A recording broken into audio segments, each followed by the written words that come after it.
Hi, everybody. Steve Schneider on the LHSAA Network, and welcome to a week 2 of the football season around the boot. Pleased to join Garland Gillen down in the Crescent City to kick things off. And Garland, Ed Nakar kind of stole the thunder with their big game in the Superdome, but there are a lot of schools, especially in the upper division, the Catholic League, that have gotten off to good starts and could make it a very interesting year, whether it's John Curtis, whether it's Rummel beating U High. The list goes on and on. Holy Cross seems to be back. What's your take on the first 2 weeks of the season? Yeah, and even Rummel kind of was a great opener to the Carr American Heritage game. I know Rummel lost in week 1, but came back in week 2. They had a big 97-yard kick return for a touchdown. But yeah, Steve, I was up past midnight watching the Carr American Heritage game. John Johnson didn't have the strongest contest for him at quarterback, but in the end, he got the big passes. He got the touchdown run in the overtime. They're the class of the league. I know that Brother Martin's undefeated in Eastern Royal. Caught 3 touchdown receptions. Had a touchdown pass against St. Paul's. I know St. Aug looks good, but it's Carr right now. And then right below might be John Curtis because they've absolutely smashed 2 opponents. And Jacoby Boudreaux had 4 touchdowns in Cali last week. A lot of times we spend time focusing on the guys who score the touchdowns, the skill position people, the receivers, the running backs. But to me, Carr, just week after week, everybody you talk to, they're like offensive and defensive line. They're like road graders. Yeah, Richard Anderson was one of the biggest reasons that Carr destroyed Alexandria last season. He had 6 tackles for loss, had a fumble sack in the end zone, and then Aiden Hall, their safety. Steve, 6'2", 6'3" safeties. They're not normal. I know everybody sees DJ Pickett at LSU and he's 6'4", 6'5" cornerback, but safeties being that big are not normal. Last week was our game of the week on Fox State Football Friday, and the punter fumbled the ball for Shaw, and Aiden absolutely destroyed the guy. I saw him at LSU last Saturday, and I was like, man, you really hit that kid hard, and he kind of laughed. But yeah, that Carr is stacked on both sides of the ball. If you're going to tell me any other team is not the favorite, I tell you you're crazy. Carr is the favorite right now in Division I Select. Their toughest game probably of the year was American Heritage. So, but John Curtis and that crazy offense, anything can happen when they go against Curtis. And of course, the mission of our network is to give all the areas coverage, and the kids already kind of look around. They see scores, they see stuff on social media. But I mean, you mentioned Alexandria, man. It looks like they've just reloaded. They had the Work Done Award winner, and now they got 2 sophomore running backs who are out of control. They beat a quality program, not necessarily a quality team, being 2A and being youthful. But in our game of the week, they win 57-0 against Union Parish, and you've got Neville, and you've got a couple of other teams that figure to contend with that. Ruston is back.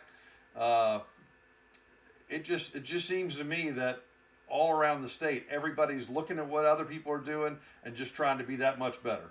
Yeah, and shows like yours on Friday night and all the high school websites kind of put a spotlight not only from New Orleans all the way to Shreveport. I mean, I know just going on X and Instagram what are the big stars are each week because the highlights are everywhere. So everybody wants to outdo the next guy. And yeah, from the Bayou down to, we talk about the Bayou. Edie White, Steve, I feel terrible for Edie White. They're 0-2. Now, they'll be fine. They'll be in the Division II playoffs. They'll go far in the Division II select playoffs. But they lost on a last-second play against Holy Cross.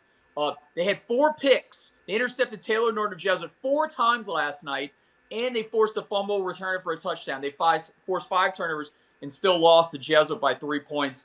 I think they're going to be in that mix in Division II at the end there. So it's, Lowell Narcisse is 2-0. I saw their running back had 4 touchdowns last night against Landry. So from the Bayou to North Louisiana to almost up the Kentwood A-Mead area, they're all going to be interesting to watch.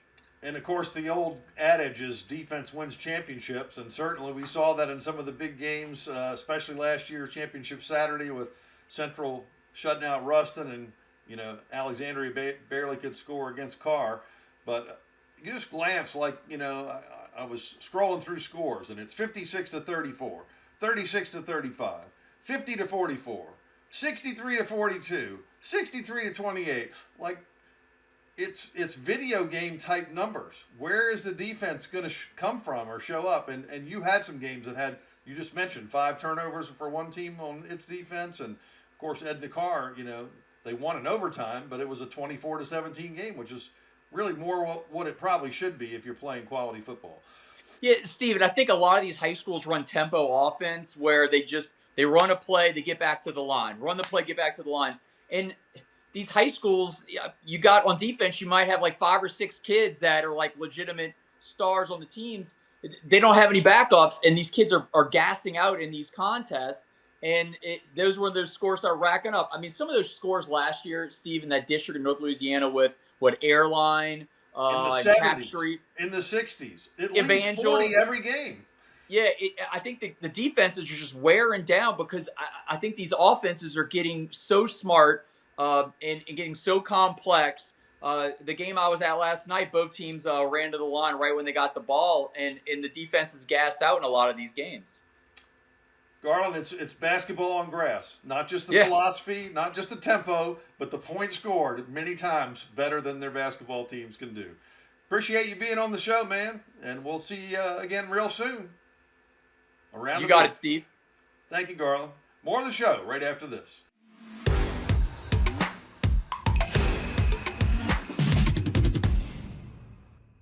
For over 100 years, our families have gathered together to share with each other our challenges and hopes, to take this light we've been gifted and paint a brighter future for the next generation. The seeds we plant today are the bounty we harvest tomorrow. As farmers, we know that together we're stronger than we could ever be apart. We're the Louisiana Farm Bureau, and we're the voice of Louisiana agriculture. So it's going to come down to this. Can they do it?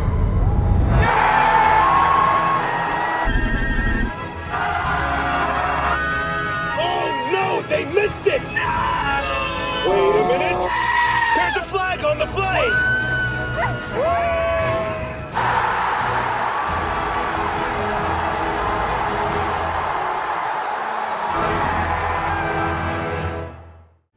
Protect what matters most to you and find out the many ways you can benefit.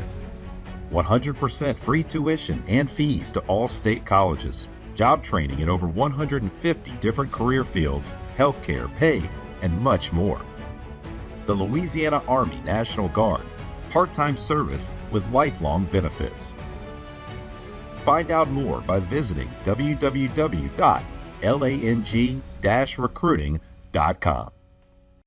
The LHSAA Network TV app features a 24/7 live channel as well as on-demand content with all the high school sports you want, and it's totally free.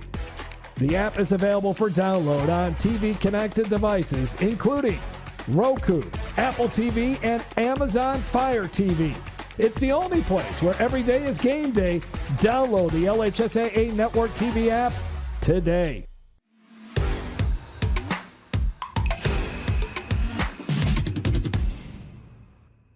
And welcome back in to Around the Boot. We head up the Mississippi River from the Crescent City to the capital city and bring in Kevin Batiste, WAFB. And Kevin, the big dogs that you think of in the Baton Rouge area, at least for now, they'd be people like Dunham and Catholic and Central, all teams that either were in the Dome last year or really close to being as good as the championship team. Yeah, man. Dunham, they were in that Dome last yeir and, lost their only loss of the season. And you can tell they are very eager to get back to the Dome because they are just picking up where they left off last year. I mean, this team, they just got so many weapons. I mean, of course, everyone talks about Elijah Haven, #1 player in next year's class. But, I mean, look at the outside. You got Jarvis Washington. You got Trevor Heyman, Richard Montgomery, Chris Thomas, all those guys. And just a plethora of guys to really, help Elijah Haven out. And they put on a show Thursday against Live Oak, man. Oh my God, bro! If I wasn't shooting that game, usually I get the chaos type games, but that was just pure chaos. I mean, it was like 62, 63 points. We just about got player of the week settled already. I mean, it's not official, but I mean between Hayden, he accounted for like 535 yards, 8 touchdowns. Washington, he had like 230 yards receiving, 4 touchdowns. So I mean, that's just about settled. But yeah, And I didn't mention U High. They've got a really stout roster, although they played in the Dome and lost to Rummel. Another team that people expect big things from by the end of this year, especially on the mission after what happened last year with them being derailed by that series of forfeits. yeah, and when we talked to Andy Martin before the season, he was like, they let that go, in the past. That is what it is. But I'd be shocked if athletes, teams don't use that as a sense of motivation. I mean, for what happened, and then you play a game in the Dome, and you get that sense like, okay, guys, we're going to be back right here. And they played Rummel well in the first half until that kickoff right before halftime, which I still can't believe. Relax for a second and boom. I still can't believe that happened. When I seen that highlight, I was like, oh my God, they're about to get him right inside the 10. Then it's like, 98 yards to the house. Wow. But, U High, they're going to be in the thick of it. Catholic High, man. I want them and St. Thomas More. I know this can't happen. I want them and St. Thomas More to play a best of 3, at least. Best of 3 series, best of 5, bro. Every time they play, that game always comes down to the wire. It got crazy plays, big plays, everything that you could ask for. Those two teams give a show. But in that, Catholic High, Central and Denham is, there's no rivalry quite like that other than maybe Santa Monica and EA. Oh my God! When I saw those highlights, prevailed in that one. So, hey, that looked like good football. I wasn't at that game last night, but I kind of wish I was because that's another one that had everything: good offense, the quarterback stepped up, receivers stepped up, and of course the atmosphere was great. Yeah, I mean that Central and Denham always lived up to the hype. So, another good one. The Livingston and Ascension district, it's 3 in each, right? So we talked about Live Oak against Dunham. We talked about Denham and. The other one's Walker, and on the Ascension side, you've got teams that get a lot of attention. EA, right? Santa Monica, Dutchtown, but there's a team you're paying attention to down there that's also got your eye. Yeah, man. A team that I was really impressed with last night was Prairieville. I mean, this is a team that's in their second year playing varsity. I mean, you're still in that early phase. You're going to take your lumps, as they did last year. They won like one game, and that one win was the first week of the season. But yesterday, they beat Parkview. And I know, Parkview, they may not be what they were, but, that's still a traditional powerhouse around this area. And for them to beat Parkview the way they did, down to the wire, tie game, quarterback Skylar Kelly, he fumbles. Looked like Parkview going to take advantage of it. Defense comes out, gets a stop. And then Prairieville gets right back to it and they throw the game-winning touchdown with like 12 seconds left. I mean, that's one of those wins that could really flip things, really build some momentum for what they're trying to get over there. And I was just really impressed with what they did last night. Real good. And just down the street, the Santa Monica Gators and Cecilia, the team that gave us perhaps one of the best shows in the Dome last year with their big come-from-behind win against Franklinton. Almost pulled it off at the pit, but there's this quarterback the Gators have that just refuses to lose, apparently. Cooper Badman seems like he's been there for about 7 years. Not making fun of you, Cooper, if you're watching this, but man, he's been there a good little minute. Steve, I was surprised because at first I heard like Sam Monica had like a big lead, like throughout the game, like 3 touchdowns right out the gate. Yeah, and then Spencer Verrett, he texted me, he was like, man, this game coming down to the wire. I'm like, what the hell are you talking about? I thought they was up by like 50, 11 scores. I'm like, no, man, Santa Monica drove down for the game-winning touchdown. And, it's been a minute since I've seen Santa Monica's offense really produce like that. Because, I mean, like last year and the year before that, these are games they used to lose.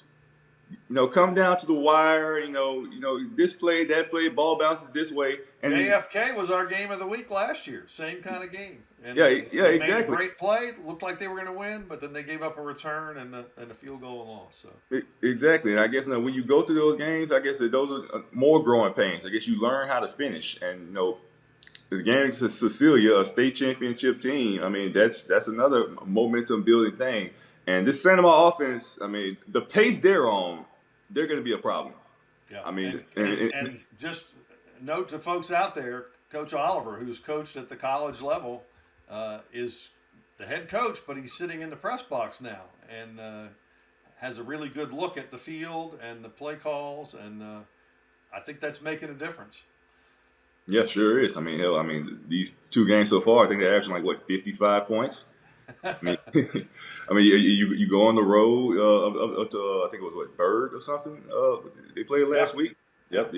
Go to Bird, put up a lot of points, really take over, come back home, beat Cecilia. I mean, they look just about ready for district play. They still got a while. Well, there's no place to watch football except for the parking, like the pit. So, Kevin And the canyon. Batiste, appreciate you being on with us around the No boot. problem. No problem, All right. Steve. More of the show coming up right after this.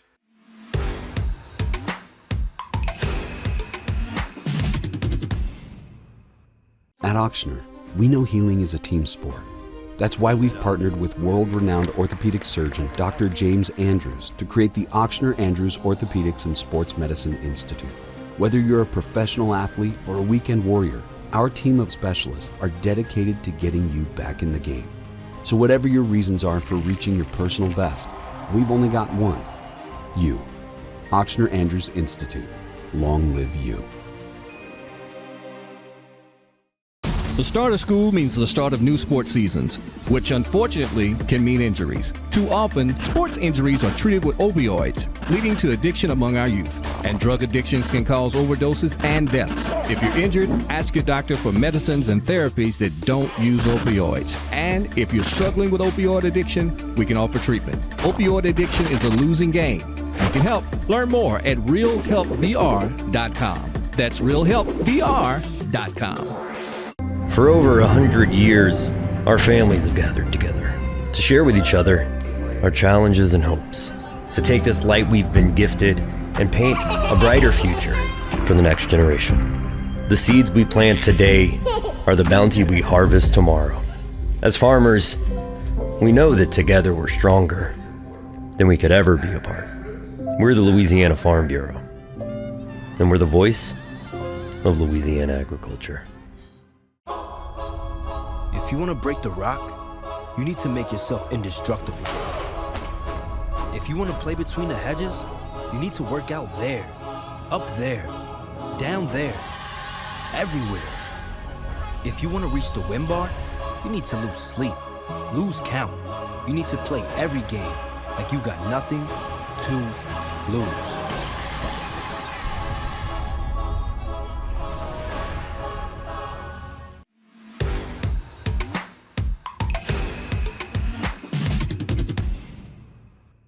And welcome back into Around the Boot. Steve Schneider, LHSAA Network. Excited to get back to Cenlaw, where we were this week for a Game of the Week appearance.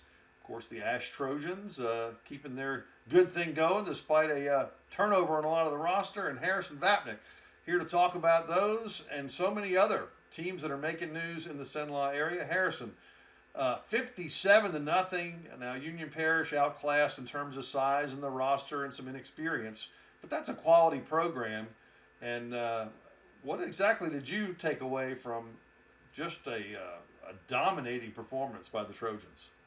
My biggest takeaway is that Ash has not missed a beat from last year. And, we will find out next week when they play Destrehan, when the schedule gets a little tougher, if this team is possibly better than last year's. But it's absolutely on the table that even though last year was the best team in program history that made a state championship, it is absolutely on the table that this year's team is better. The running back production with Kaysen and Noble Williams have filled JT Lindsay's production. Coach Bachman said going into the year that he thought this is the best the running back room has ever been. And I thought that, line has given a lot of confidence to that group. You can see that Carson Sellers has hit a different gear. I know you saw it up close, hitting Griffin, and then Alex Fontenot, who's going to be a high-level P5 receiver, I think. He's a great route runner. He can catch the ball. And then we saw what Josh Mercer's defense is capable of. I know it's a lower-level opponent with Union Parish out of 2A, but they're a team that's always in the mix for a state championship. It's not that they weren't scoring. They weren't moving the ball. They couldn't get first downs. The Ash defense, they got D1 guys all in the front. They got a lot of talented kids in the back seven, and they have proven that they are right there in the mix. I think they felt a little disrespected from where they were being put in those preseason rankings, if they're being honest. Well, you know that Coach Bachman is big on getting better every rep, every day, every opportunity. And if they're already this good, I can't imagine where they could be by the end of this season. Yeah, and it could be back in the dome against Edna Carr. I really do think that, genuinely. Yeah. So there's a lot of other teams that are making some noise, raising some eyebrows. Where would you like to start? Man, so we did our preseason previews. We went to every school in Cenla. It was great. But you go there and it's like, all right, here, what's different? What's changed? I went to Manny. It was one of the first schools I went to, and you could sense that something was different. You could sense there was a culture change. There was a different buy-in. Manny went 0-10 last year and got blown out in basically every game. None of them were close. They bring back Tyler Hassel. He was the defensive mastermind behind all their state championship teams under Coach Curtis. He goes to Red River. He goes to Nat Central. He comes back as the head coach. They beat Logansport. Logansport usually destroys our Cenla teams, not in that case. And then last night, Friday, they beat DeRidder by 28 points. Daniel Thomas is their star running back. He had another huge game on the ground. They're running trick plays and double reverses to find the end zone. With Camden Bell had also had a wild interception in that. That's a player to really watch out for this season. But Manny, you can feel the momentum starting to pick up. And now they go to Leesville next week, and Leesville's kind of reeling after a loss to Tioga. If Manny can keep this up, I don't know if they're going to go back to win a state championship like they did 3 times in the last decade, but this is a program that can no longer be ignored.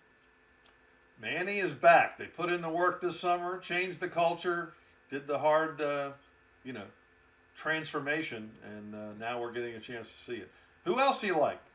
Tioga really looked good in their first 2 weeks. I know they lost to Sterlington, but Sterlington is a team that held up a trophy at the end of last year. Sterlington went to Tioga.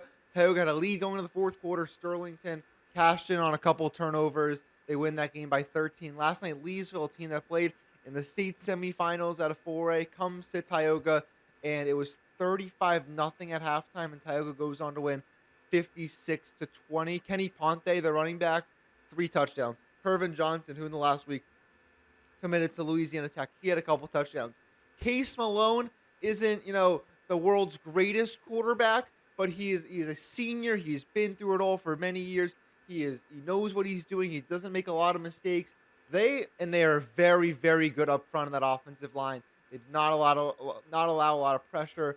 Malone had a lot of time to pass, and their defense forced some turnovers last night. And that's the difference. And we'll see once again the district play, but a very encouraging non-conference in the first 2 games for head coach Dan Chrisman.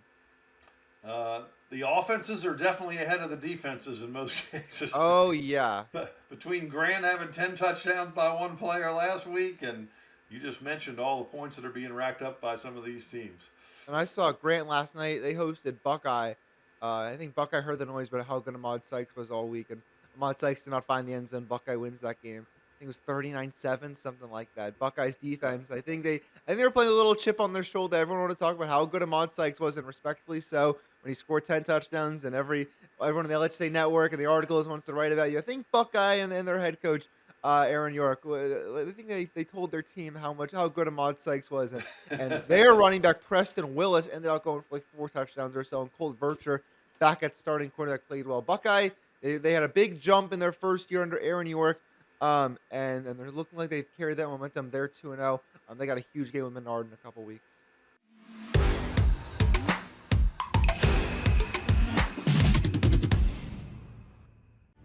Protect what matters most to you and find out the many ways you can benefit. 100% free tuition and fees to all state colleges. Job training in over 150 different career fields, healthcare, pay, and much more. The Louisiana Army National Guard, part-time service with lifelong benefits.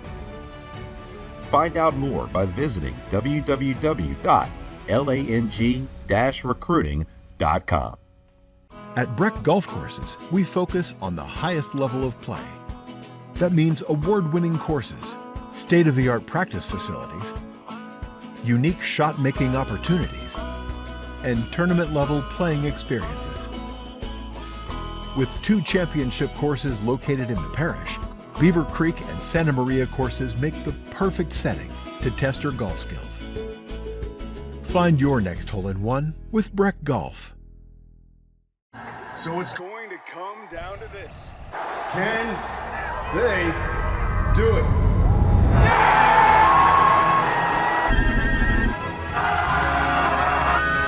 Oh no, they missed it! Wait a minute!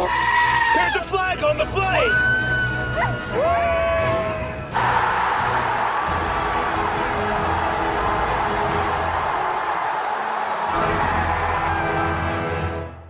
At Auctioner, we know healing is a team sport. That's why we've partnered with world-renowned orthopedic surgeon Dr. James Andrews to create the Auctioner Andrews Orthopedics and Sports Medicine Institute. Whether you're a professional athlete or a weekend warrior, our team of specialists are dedicated to getting you back in the game. So whatever your reasons are for reaching your personal best, we've only got one: you. Auctioner Andrews Institute. Long live you.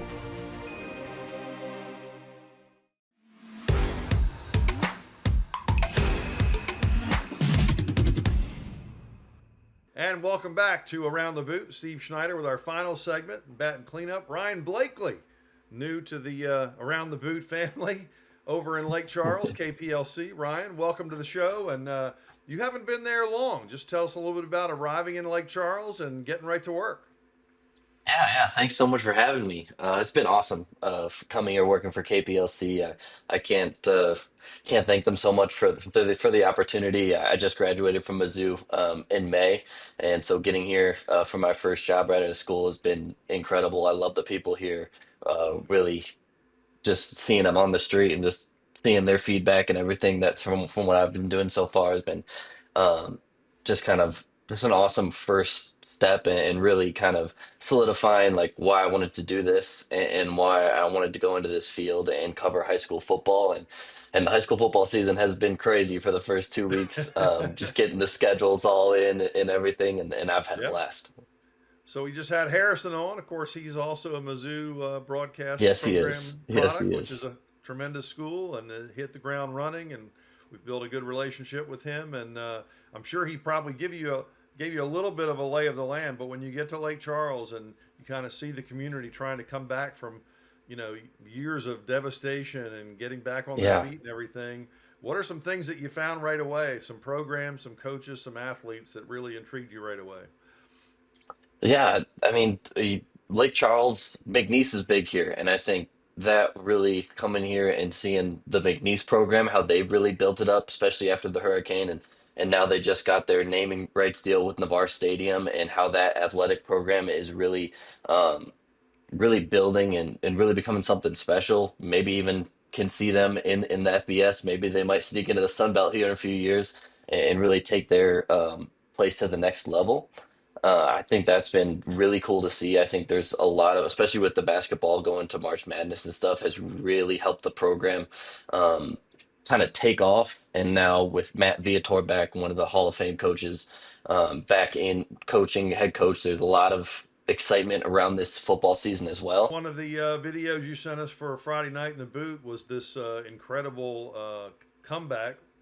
Lake Charles Oh, College Prep played yeah. a really good Westgate team in week one, and then they're playing way up to 5A against Barb, uh, hmm and it amounted an amazing comeback. That's got to be one of the top stories you've seen so far the first 2 weeks of the season. Yeah, one of the top games I've seen, one of the top football games I've seen in general. I was actually out there filming the first half, and then I've unfortunately had to leave because we had a show to put on at 10 o'clock on Thursday night. But I wasn't the only one leaving at 51-26. There was a line of people leaving the leaving the stadium when I was, and they missed a really good second half. But yeah, the LCCP trailed 51-26 at half. Really, after their star quarterback Dylan Vital went down with an ankle injury, like first play of the game, and they came all the way back in the second half and won 70-65. That was just a real cool. Listening to the radio call back at the station while we were trying to get everything in was insane, and that was yeah one of the more insane moments that since I've been here. I've only been here what 2 months now, and so hopefully there'll be more moments like that. But just a real testament to LCCP, what they've kind of the program they've built the past few years. Eric Franklin's doing an exceptional job, especially last year, and then moving on to this year. And with the vital injury, Philip Hunter stepping up into that quarterback role, really his first opportunity to really get that opportunity, and he made the most of it with 116 yards, 4 touchdowns on the ground, 141 more in the air and a touchdown. And then the real highlight is Aiden Carter, kind of their do-it-all athlete out of the backfield. He was taking snaps from the wide receiver position. He was taking snaps in the Wildcat, and he gets the ball in daylight, and he's gone. And speed all over the field. I was there for the first half. He had an 80-yard touchdown run early in the first half, and then he had the 55-yard long go-ahead score with like 30-something seconds left to put them ahead. Awesome. Well, Ryan, we appreciate you being on the show for the first time. Look forward to working with you and having you back on. But yeah, of course. That'll wrap up this week's Around the Boot. Thank you all for Awesome. watching, and we'll be back next Sunday night.